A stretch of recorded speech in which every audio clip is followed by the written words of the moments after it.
No, you don't lick the books. Good morning. So today is incredibly cold outside. It's minus 22 degrees Celsius. So cozy day to stay indoors and do some sewing. And I discovered a gap in my wardrobe where I don't have a ton of cozy winter wear.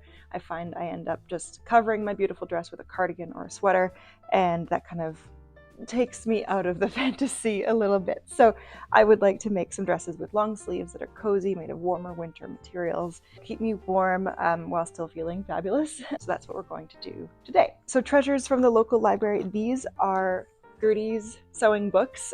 There are 3 of them, but my library only had these 2. This is Gertie's Ultimate Dress Book. This one came out first, and then there's Gertie Sews Jiffy Dresses. I am a self-taught seamstress, so I find books like this so helpful. They're full of amazing techniques, and Gertie will sort of walk you through every step of the way. One of the things I really love about the patterns in the book is that they are really meant to be mixed and matched, and I love being able to sort of splice different patterns together and make my own designs. Today I'm taking pieces from each of these books and seeing if they can fit together. Do you want to come up? Good boy, can you sit? Thank you. Okay, Bo, you've inserted yourself. Yes, you have. Anyways, so this will not be a 2-day project by any means. I'm going to chip away at this over the course of the next week or so. So that's the plan. I'm looking outside and there's like 2 feet of snow. I did so much shoveling. Oh my goodness, my back. But yeah, today's an indoor day. So let's get cracking, shall we? Let's go, Bo. Let's go. Let's go. For the design, I started with Gertie's Jiffy Dresses book, and this boat neck dress really stood out to me. Yes, I'm skipping to the back of the book where the dresses are a little bit more complicated, but I've been around the block before.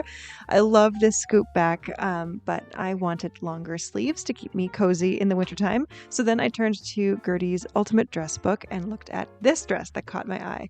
I really love the under bust gathers and the midriff, so it's fitted through the waist.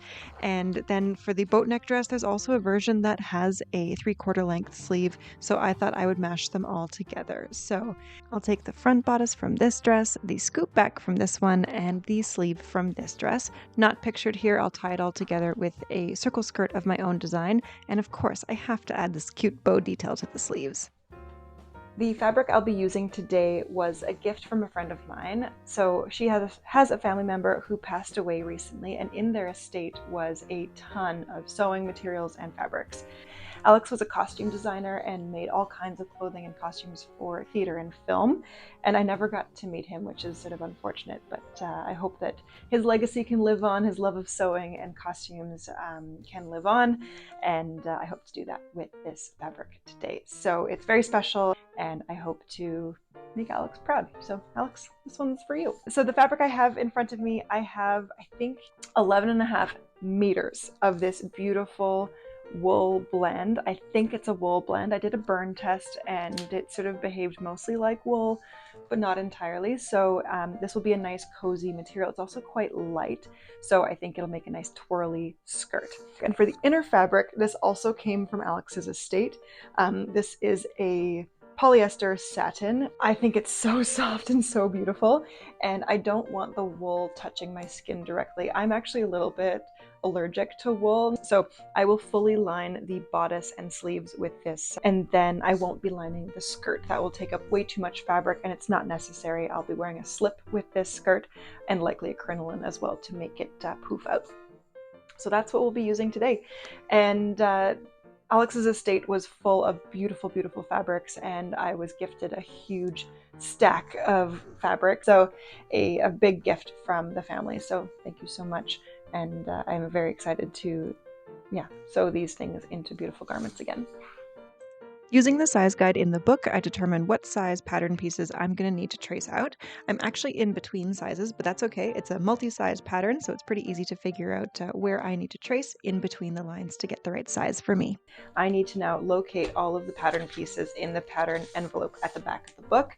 But this is what the pattern pieces look like. Basically, a lot of these pattern pieces are overlapping each other, so you have to trace them, which is my normal method. I always trace my patterns, but this is just really good practice if you're starting out to get you in the habit. And so I'll trace those from both books, size that I need, and go from there. So it looks like I'm not the only person who had a lot of trouble finding the pattern pieces in the Gertie's Ultimate Dress book, because this book came out first and I cut out all those pattern pieces first and struggled a bit. And then I went to the Jiffy Dresses book, and in this one it's actually laid out quite a bit easier, where the pattern pieces don't overlap and all the pieces you need for the bodice, they're all in one piece, so you're not like searching around trying to find them. Props to Gertie for making that change so that it's easier for people like me to find the pieces they need.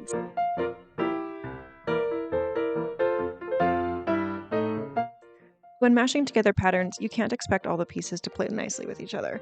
For this dress, I have to modify the back bodice piece to accommodate the midriff section, so let me show you how I made them be friends.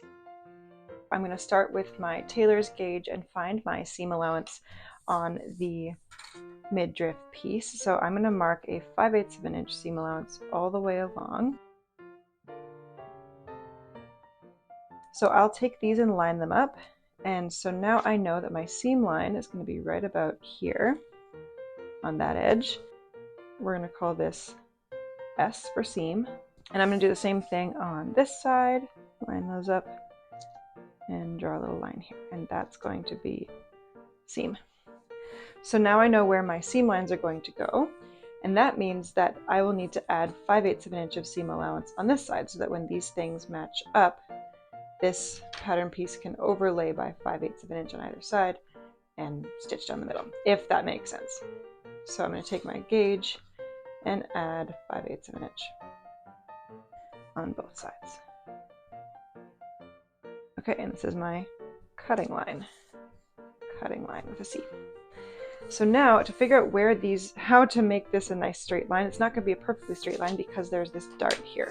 So I'm going to fold that dart as though it's fabric. So that gives me a vague idea of where that's going to go. There. Now, when I line this up, yep, those match really nicely actually. So that's exactly what we want. So now I'm going to basically connect my two cutting lines together, draw a line across my cutting line, and snip that off. So after a bit of trimming and erasing and redrawing, this is what my updated pattern piece looks like. My midriff back piece will fit beautifully together. So that's how you adjust pattern pieces, as far as I know. If I'm missing something, comment below. I'd love to learn.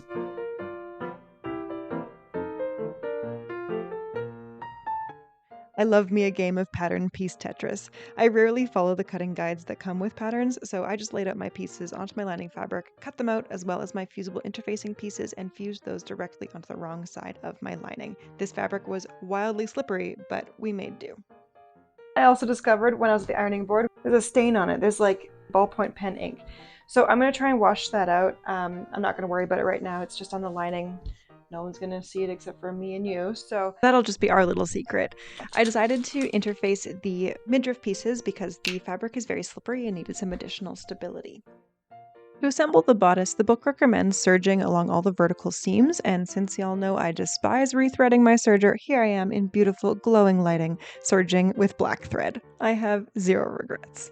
Enough with all the prep work, it's time to thread up the sewing machine and get going. So I'm going to start with the underbust gathers between the notches, as well as stay stitching the neckline and the back darts.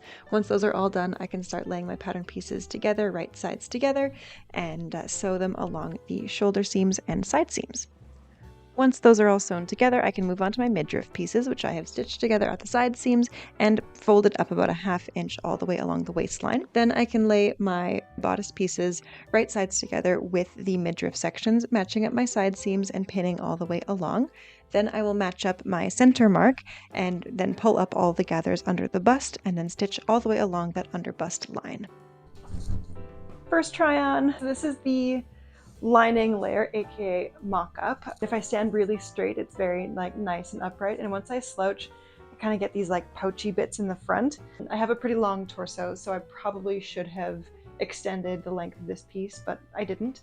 Actually, No, on the actual garment, I have the opportunity to make this piece longer. So let's do that, and then the lining can just be tucked under and be a little bit shorter on the inside, but that's no big deal. It is a little snug at the back, I'll be honest. So to mitigate that, I'm going to make the dress pieces a little bit bigger at the back so I've got room. Let's not forget about the sleeves. So here I am pinning my sleeves right sides together along the seam, sewing those and pressing those seams open, and then I turn them right sides out and tuck them into the arm side and pin them all the way along.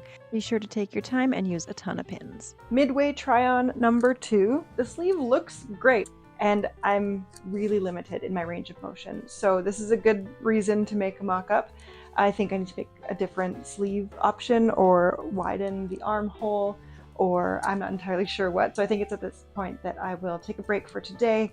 I've made some good progress, not quite as much as I wanted to, but you know, when you run into problems, that's kind of how it goes.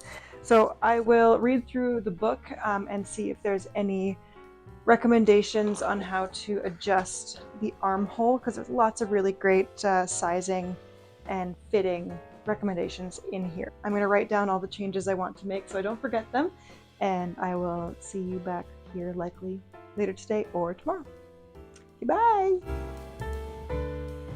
Good morning, it's day 2. Today I'm going to see how far I can get with this dress. I've only got a couple of hours, but we'll see what we can bang out.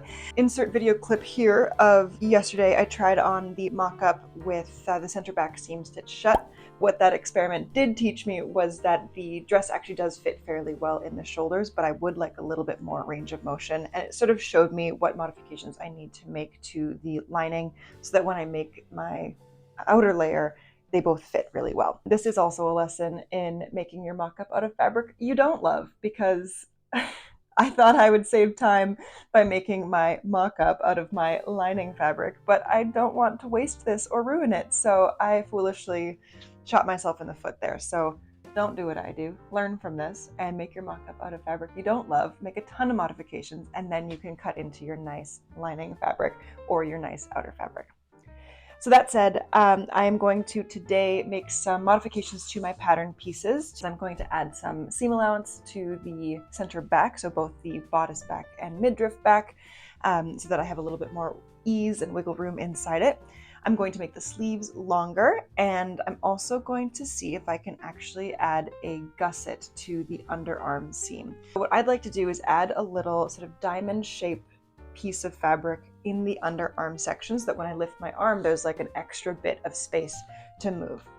That's not part of the pattern. It's not one of the techniques recommended in the book, but I have seen it done on things like tunics and mostly in historical dress. I'm going to try that on my mock-up before I move that onto the good fabric, but that's where we're going to start today. So let's do it. For the gusset, I cut out a 5-inch square of lining fabric and unpicked the underarm seams detaching the sleeve from the bodice. I then opened up that diamond-shaped hole that I'd created and lined up my gusset inside. I stitched along all 4 sides, attaching it to the sleeve and bodice, leaving a 1/2 inch of seam allowance at the beginning and end of each seam so that the gusset can nestle in there nicely. Okay, I'm very happy with that. So this is the armhole that doesn't have the gusset in it, but I can't really raise my arm above here, and then this is the side with the gusset. So I'm really happy with how that worked. I feel like I should add these to all of my dresses with sleeves to give me that movement that I need. So let's do that over again on this side. Once I do that, we can basically move on to cutting the real fabric. Exciting! This needs to be ironed. Okay. When laying out my pattern pieces this time, I actually took some masking tape and marked the wrong side of the fabric because it looks identical on both sides, and I wanted to make sure that everything matched up.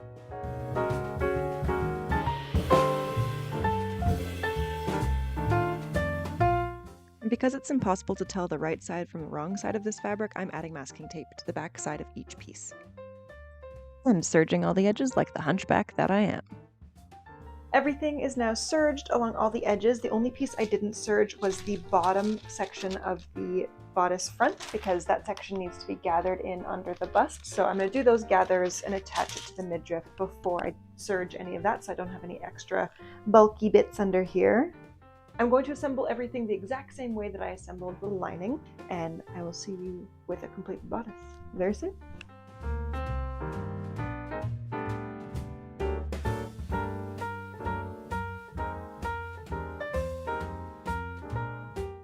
Everything but the sleeves are done as far as the bodice is concerned. I left some seam allowance open on the sides so that when I go in to install my gusset, there's a little bit of room there and I don't have to do nearly as much unpicking as I did before. But let me show you what it looks like. And that's about as far as I got on this day, so I will install sleeves and do the rest another day. Good evening. It is day 3, I believe, and I discovered that nothing ruins an outfit quite like a lav mic, so that's fun. Tonight I'm going to focus on cutting up my circle skirt pieces. The fabric I have is not very wide, so I'm likely going to cut out 4 quarter circles plus seam allowance on the sides and assemble those together into a skirt. So I'm going to serge the edges, add the side seam pockets, put the whole skirt together, and then I'm going to hang it on the mannequin for at least a week. So I want to get that done now so I can hem it sooner rather than later. The reason it needs to hang on the mannequin is so that all of that fabric that's hanging on the bias, is cut on the bias, can droop as much as it needs to, because all of the structural integrity, that is very hard to say, is along the straight grain, and when it's cut on the bias, it kind of needs to figure itself out. So I don't know about you, but I've kept every pattern basically I've ever used in a giant binder so I can find things again if I want to use them again. Just like today, I'm going to be using the Charm Patterns circle skirt pattern. So I've already cut it out because I have used this before and gave myself some diagrams to show future me, hello, thanks past me, what I need to do. So because this circle skirt is intended to be cut on the fold for the front panel, I will need to make sure I add seam allowance onto the center seam if I am to make 4 pieces instead. There's already 5/8 seam allowance included on the sides and at the waistline, and then basically I can measure from whatever corner point is about here, the length of the skirt that I want off camera this way. Just kidding. So as it turns out, I can actually fold the fabric over here on one side and actually fit my entire skirt length all the way along. So the front panel will be a full half circle skirt. I'm happy with that. I'm gonna go ahead and cut this one out and then figure out the back. And no, I didn't iron my fabric, and that's okay. To make cutting a perfect circle simple, I just took a piece of ribbon and made that into a giant protractor, holding it at the very corner anchor point and then cutting out my perfect circle skirt. And then I repeated that process on the back panels. Once all of my pattern pieces are serged along the edges, I pin those pockets right sides together along the side seams and stitch them into place. Once I've done that on both the front and back panels, I can flip them right sides together and start pinning them along the side seams and stitch that down on my machine, as well as all the way around the pocket bag. Now that my pockets are sewn in all the way along, I've gone ahead and snipped the back seam allowance just where it meets up with the pocket, and that way I can press this all flat all the way down. And I applied a little bit of fray check to that little loose edge and along this corner here so that those don't fray.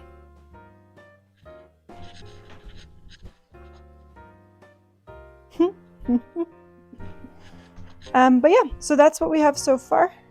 I'm going to let this hang here for a week, let it sort of do what it needs to do on the bias, and then I can officially true up those lines and hem it. But that's what she looks like so far, with pockets in the side seams and lots of twirly skirt. She looks good. Looking good. And before calling it a night, I attached my sleeves and gussets the exact same way as I did with the lining.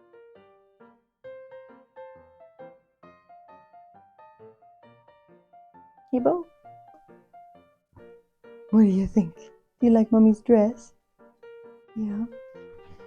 Hi, sweetie. Hello. Yes, we'll go to bed now. I know you're very tired. It's time for bed. Hello, my friends. Happy Friday. Let's finish this dress tonight. I want to wear it this weekend. Let's go. Off camera, I stitched my lining and my bodice together around the neckline, and here I am understitching it so that the lining stays put and doesn't roll to the front.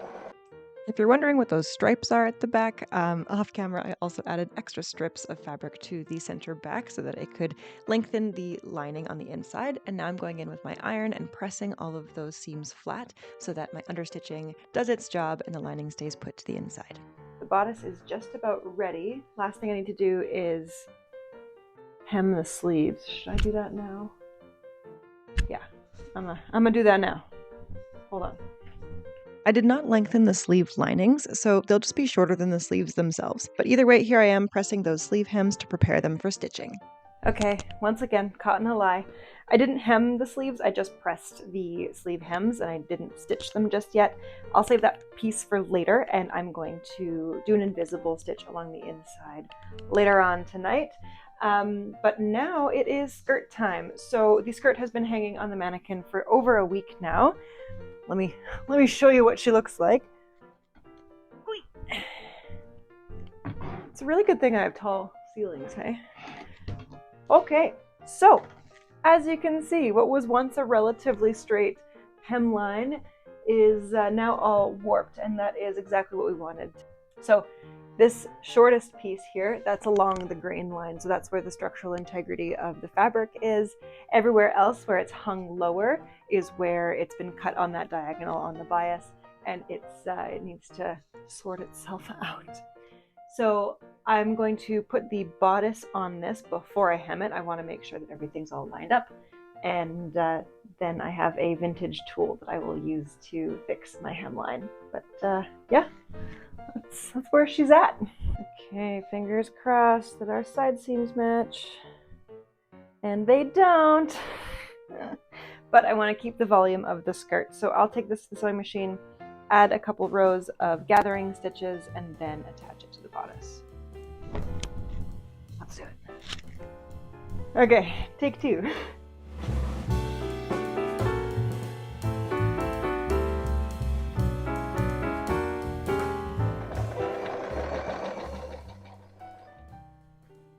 Haha, she's all sewn together. Something that's important to me is making sure that my pockets are both facing the inside. I want to make sure I can just slide my hands into the pocket without it being like a loose dangling thing on the inside of my side seam. So now that that's all basted together, it's just basted, I will go back in and stitch it for real. This is looking like a dress. Shall we try it on? Ta-da! And you know what? I was right. Having the skirt on here actually pulls those gathers down and sort of smooths things out across the bodice. I'm very pleased with that. Let's stitch it for real now. Even though I put in gathering stitches, by easing the fullness into the waistband, it actually doesn't look gathered. It looks like a circle skirt, so I'm quite happy with that. Before I hem it, I really want to be sure of how it's going to hang, so I'm going to add my zipper at this point. I'll use the lapped zipper method that I used in my previous video, which I will link here for my Christmas tablecloth dress. I won't get into it, but I'm going to be using this zipper. I know it doesn't match. It's close enough. It's blue, whatever. The first R of reduce, reuse, recycle is reduce. This is my justification for using a not matching zipper. I don't need to buy a new one. I thought I would have something in my stash that is close enough, and so this is what we're going to use. So I'll install the zipper, throw the dress back on the mannequin, and start hemming. Let's go. And let's all take a moment to appreciate how well all my midriff seams line up. Thank you. Whoa. My whole mannequin. This was a dumb way to lift this. Ah. There we go. Oh. Got you by the butt. Okay. So. Yes, it absolutely took me 3 tries to get this vintage hemming tool together, but we got there. Nuts and bolts. You ready to show the people how brilliant you are? Ta-da! Oh my god. So the idea is I figure out how long I want my skirt to be. So there's a lot of hem allowance on here. So let's do 27 inches, which is right about right here. I'll pop a pin in there. And then I'm lining this guy up so I can adjust the height by undoing the wing nut. And I'll tuck that under the skirt and make sure that my pin spot lines up nicely. So I'll lock that in place. So I've marked where I want it to go. I tuck this bad boy underneath and I snap it shut on the fabric, and I grab a pin and I poke that pin through the hole, and it stays right there. And then I work my way around the dress, keeping it even all the way along.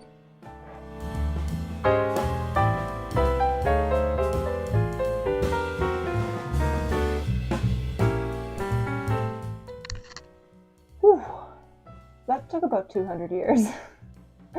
And yes, I absolutely forgot that all of my pins were at the top of my mannequins. Classic. So now I'm going to take this to the serger and serge all these big chunks off and baste along the hemline, and then use those basting stitches as a guide to fold it over. Take the iron and flip her under, press her nice and neat, and stitch it down, and it's done. And sometimes the dog mama must learn how to hem a dress with one hand so the other hand can be used to pet the boy. So the last thing I'm going to make for this dress after it's hemmed is some little bow details and attach those to the sleeves and also to my hat. So I'm going to finish all of that hopefully tonight, and see you tomorrow with my finished dress. Whee!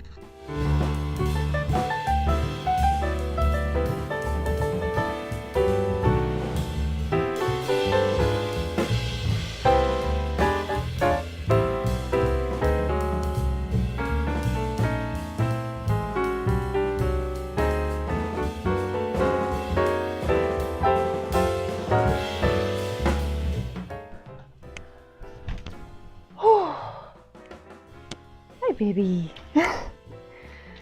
So I am home. That was so fun. So this is the final look. I'll be honest, I love this dress. Such a great investment. It is cozy and warm and twirly, and I just think this color of blue really suits me. But I know what you're all here for. Do you want to see what treasures I brought home? In my bag of treasures, thank you, Bo, I found this beautiful, almost bridal looking clamshell. Do you like it, Bo? Here, do you want to wear it? There. Oh, it's very nice. My new collection of trinkets starts with this purse-size flashlight. I was definitely not brave enough to stick a battery in it. This is a French ivory button hook for attaching tiny buttons, and a beautiful sparkly brooch, sparkly earrings, and of course a little pin with a cross-stitched rose. And I also did buy the fur stole. So something that the vendor didn't even know about it is not only, yes, it's furry, not only does it have pockets, these crazy tails at the end are removable. So they're on a strip of snaps on the inside, like so, and the whole thing comes off. So if I'm not feeling wild and crazy, I can remove them at my leisure. So that's a pretty cool detail. I love how vintage clothes sometimes have these little secrets that even the vendor didn't know about. But it's lovely. And here's some bonus footage of items that I bought with my eyes. So moving on to the dress itself. So I'm really happy that I added the underarm gores to give myself a lot more range of motion. I did mess up the neckline a little bit. It's a bit too wide, so a regular bra strap is poking out of it. Today at the show, I was constantly shoving my bra straps underneath it. So when I got home, I switched into a bra that has the straps a little bit farther out to the sides, or I could wear a strapless bra or a corset with this instead. So I know this isn't a book review, but let's talk a little bit about the books that made this dress possible by Gertie. So I love these. I think these are fantastic resources. They are available at my local library. I hope they're available at yours, and if not, worth the investment. If you're new to sewing, highly recommend the Jiffy dresses. As you progress through the book, the patterns do get a little bit more challenging, but nothing beyond intermediate. So a really great resource, and so many mix and match options that you can make something totally your own. Same goes for the Gertie's Ultimate Dress book. I love this book. There's so many great ideas in here, and I hope I can make a couple more dresses out of these books before I return them to the library. These books are also filled with really great techniques. So if you're looking to learn how to sew, learn how to put in a zipper, learn how to do a hem, these are really great books as a resource to have when you're starting out. And if you really read through it cover to cover, you can learn from beginning to end how to really make your clothes fit you and suit your personal style, your personal preference. She helps you get there in a way that's really accessible. So I highly recommend both of these books. Just for context, this dress took me about 20 hours to make, and then the hat was sort of an extra 4 or 5 because the hat was completely made by hand. If you'd like me to do a hat tutorial, I'm more than happy to share how I made this one. So thank you for joining me, and I hope to see you in my next video. Bye!